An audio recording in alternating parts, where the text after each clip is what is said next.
हिमाचल प्रदेश विधानसभा का मॉनसून सत्र शुरू होने वाला है। इस बार हिमाचल प्रदेश चूंकि आपदा से भी लगातार जूझ रहा है और हिमाचल प्रदेश को आपदा से आर्थिक नुकसान भी हुआ है।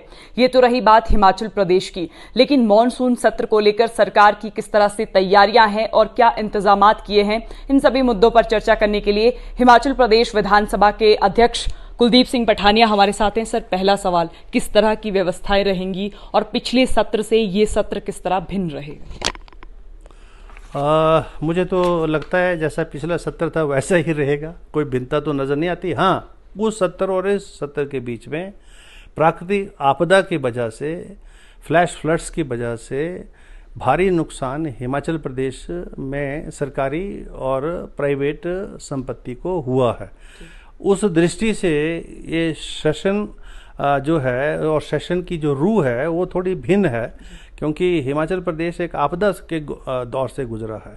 सरकार, विपक्ष, केंद्र सरकार के सारे प्रतिनिधि सरकार चिंतित है और सभी ने जो भी हो सकता है वो करने की कोशिश की, चाहे वो सरकार है, चाहे प्रतिपक्ष है, चाहे हमारे सामान्य विधायकगण हैं या केंद्र सरकार के मंत्री हैं।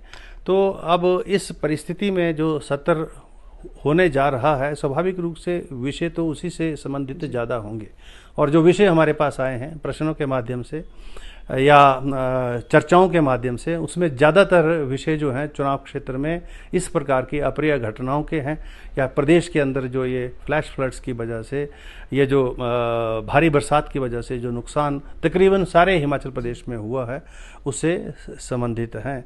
और जो सहयोग हो पाया है, कर पाए हैं, जो रिक्वायर्ड है, जो मांगे हैं, वो सारा मेरा ख्याल है इस मानसून सत्र में चर्चा में। हिमाचल प्रदेश विधानसभा में होने वाली इस चर्चा पर हिमाचल प्रदेश के पूरे लोगों की नजरें भी रहती है। ऐसे में मैं आपसे भी जानना चाहूंगी कि लिखित सवाल कितने हैं और तारांकित और अतारांकित सवाल हमारे पास किस तरह के आए हैं और कितने हैं?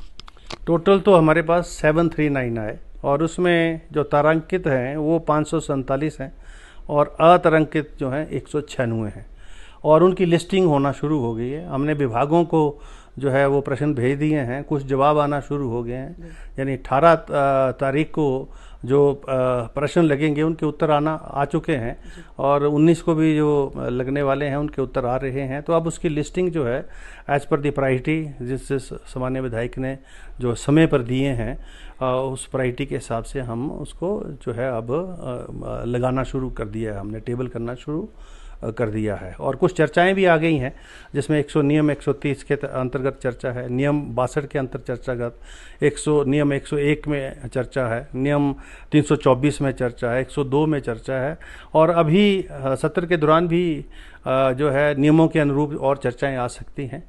तो जो भी विषय आएंगे और हिमाचल प्रदेश की जनता के हित के होंगे, हिमाचल प्रदेश के हित के होंगे, वो सारे चर्चा में भी लाए जाएंगे और उस पर सार्थक चर्चा भी होगी और कोई नीति निर्धारण करने का काम भी विधानसभा के माध्यम से हम करने की कोशिश करेंगे। सर, अक्सर ये देखा जाता है कि विपक्ष में जो विधायक होते हैं उनकी स्पीकर से खासकर ये शिकायत रहती है कि उन्हें बोलने का मौका नहीं दिया जाता। हालांकि पिछली बार हमने देखा कि आपने समय से भी अधिक समय विपक्ष के विधायकों को बोलने के लिए दिया। इस बार अगर ऐसी स्थिति आई या फिर भविष्य में इस तरह की कोई चीजें आती है तो आपके मन में भी रोड मैप है कि विपक्ष के जो विधायक हैं उनको बोलने का मौका दिया जाए? मेरे से तो ये ऐसी शिकायत नहीं है। मेरे ख्याल मेरे से तो विपक्ष के लोग ज़्यादा खुश हैं, सत्ता पक्ष के सरकार के प्रतिनिधि कम खुश हो सकते हैं, क्योंकि अधिकतर समय जो है विपक्ष के साथियों को मिला है और वो सारे प्रसन्न हैं। पता नहीं ये किसी जो है पीठासीन अधिकारी से उनकी शिकायत होगी, वो तो मुझे जानकारी नहीं, लेकिन मैं ये मानता हूँ इस समय हमको मिलना चाहिए, प्रतिपक्ष को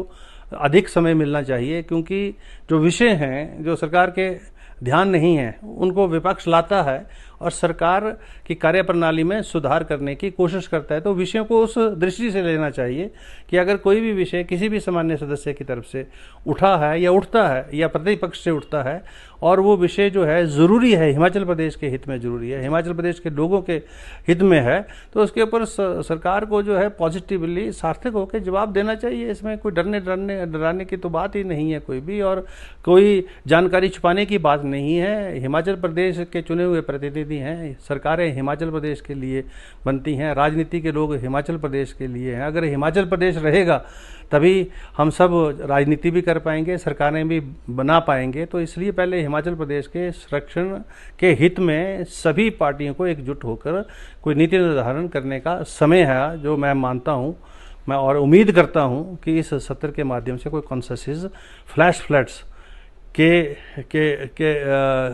इस दौर में जो है हिमाचल प्रदेश कैसे आगे बढ़े, उसकी कोई नीति निर्धारण हो।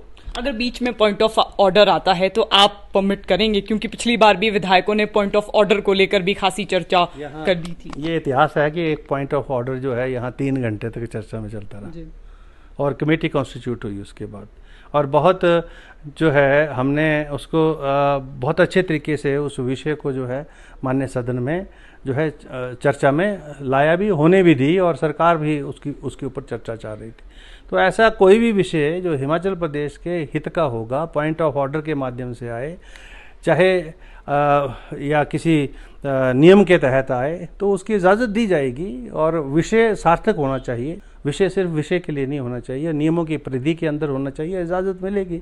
विषय के अंदर अगर गंभीरता है तो भी जानकारी मिलेगी, और सरकार को जो है बाध्य भी किया जाएगा जवाब देने के लिए। तो ऐसा हमने ना पहले होने दिया, ना हम आगे होने देंगे। कल आपने सर्वदलीय बैठक भी बुलाई है, पक्ष और विपक्ष से आपका क्या संदेश रहेगा पक्ष और विपक्ष को? क्योंकि लगातार समन्वय बिठाने की आप बार बार कोशिश भी करते हैं, और कल सबके लिए क्या संदेश रहेगा? बस संदेश यही है कि सभी सामान्य सदस्य, पक्ष और विपक्ष के सभी साथी अपने व्यक्तिगत विषयों से ऊपर उठकर हिमाचल प्रदेश के हितों के ऊपर सार्थक चर्चा जो है इस माननीय सदन के माध्यम से करें, जिससे हिमाचल प्रदेश के हितों का संरक्षण हो सके। आप भी भटियात कॉन्स्टिट्यूएंसी से आते हैं, संवैधानिक पद पर तो आप हैं ही हैं, लेकिन आपसे मैं ये जानना चाहूँगी कि आपकी कॉन्स्टिट्यूएंसी में आपदा के समय क्या कोई नुकसान हुआ है?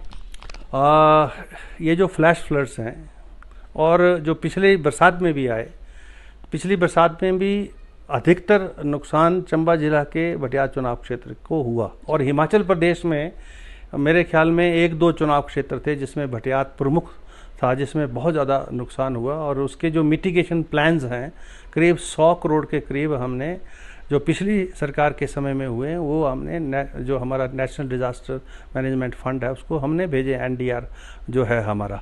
तो अब हम और इस बार भी बरसात में बहुत ज़्यादा नुकसान हुआ है। सड़कें जो है लगातार बैठ गई हैं, बहुत मतलब तहस नहस हुआ है, मकान गिरे हैं, गौ शेड गिरे हैं।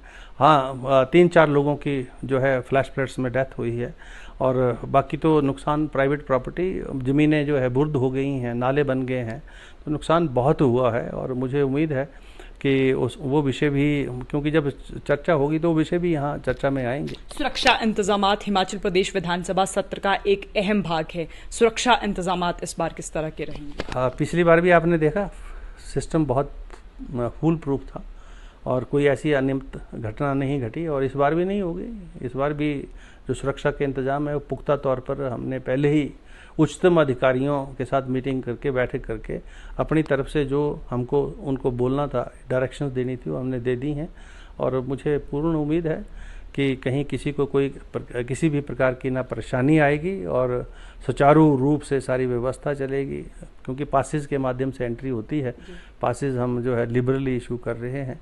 जो गैलरीज में जाना चाहते हैं उनको उस दिन मिल जाता है, पास मिल जाता है, बशर्ते गैलरी में जगह होनी चाहिए, और रोटेशन में हम करते रहते हैं। तो ऐसी कोई मुझे नहीं लगता कि कोई ऐसी स्थिति पैदा होने वाली है। यहाँ स्थिति ये नियमित जो मीटिंगें हैं ये एक औपचारिकता भी है और ज़रूरी भी है, ताकि कोई जो अप्रिय घटना ना घटे, इसलिए हमने वो सारी व्यवस्था हमने कर दी है। और मुझे उम्मीद है कि इस सत्र में सभी सामान्य विधायक अपने विचारों की अभिव्यक्ति करते हुए हिमाचल प्रदेश के हितों के रक्षण की बात करेंगे। एक अंतिम सवाल, संसद का विशेष सत्र भी होने वाला है, पूरे देश में इस समय एक देश एक चुनाव की बात हो रही है।